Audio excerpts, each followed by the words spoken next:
देश की सर्वोच्च अदालत यानी सुप्रीम कोर्ट ने नोटबंदी पर मोदी सरकार को क्लीन चिट दे दिया है। 5 जजों की बेंच में से 4 जजों ने इस विवादित फैसले को सही बता दिया है। बिना तैयारी नोटबंदी से बनी अराजक स्थिति में सैकड़ों की जान क्यों चली गई, इस पर कोई फैसला नहीं दिया है। हजारों छोटी कंपनियां, लाखों मध्यम और छोटे उद्योग क्यों बर्बाद हो गए, इस पर कोई फैसला नहीं दिया है। करोड़ों दुकानदारों, व्यापारियों और 125 करोड़ लोगों ने क्या क्या सहा है, इस पर कोई फैसला नहीं दिया है। नोटबंदी के बाद ही मोदी के मित्र अडानी का व्यापार क्यों दिन रात फूला फला है, इस पर भी कोई फैसला नहीं दिया है। बस जजों ने नोटबंदी के फैसले पर फैसला दिया है। नोटबंदी के बाद क्या क्या हुआ, जो हुआ वो सही हुआ या गलत हुआ, इस पर कोई फैसला नहीं दिया है। नोटबंदी करने का फैसला लेना चाहिए था या नहीं लेना चाहिए था, बस इस पर अपना फैसला दिया है। विपक्ष कह रहा है नोटबंदी के बाद के हालात पर फैसला आता तो अलग होता। फिर भी उठते हैं सवाल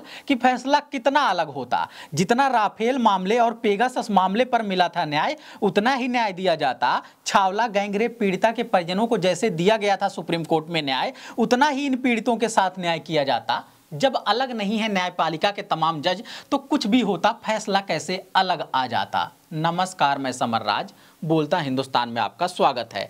8 नवंबर 2016 की रात नोटबंदी की गई। तब से अब तक हर रोज यही सवाल उठते हैं कि नोटबंदी का फैसला सही था या गलत। अधिकतर मीडिया वाले जमकर फैसले की तारीफ करते हैं, मगर समय के साथ इस पर चुप्पी साध लेते हैं। क्या उपलब्धि मिली, कुछ नहीं बताते हैं। शुरू में तो सिर्फ विपक्षी दलों के लोग इस पर आवाज उठाते हैं। धीरे धीरे सत्ता पक्ष के लोग भी नई नोट के औचित्य पर सवाल उठाने लगते हैं।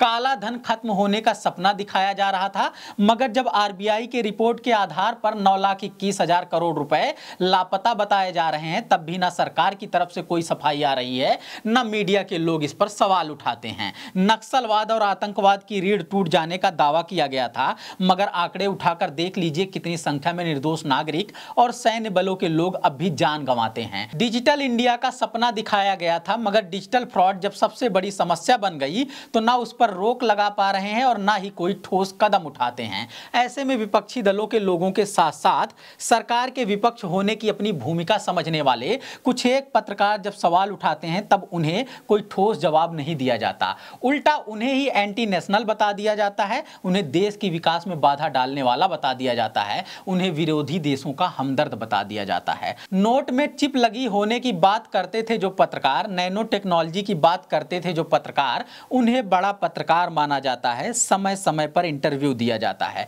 खुद सम्मानित होते रहते हैं सरकार के कई सहयोगियों से। अब तो इनके चैनल से सरकार को सम्मान दिया जाता है, यानी सरकार से सवाल करने के बजाय मीडिया सरकार को हर हाल में बचाता रहता है। ऐसे में अदालतों से उम्मीद की जाती है कि जवाबदेही तय की जाएगी, मगर देखिए कितने साल बाद ये फैसला आता है। नोटबंदी से देश को कितना नुकसान हुआ बताने के बजाय सिर्फ और सिर्फ उस फैसले पर फैसला आता है। इसमें से 4 जज सरकार के फैसले को सही बताते हैं, जबकि महिला जज बीवी नागरत्ना ने फैसले पर सवाल उठाया है।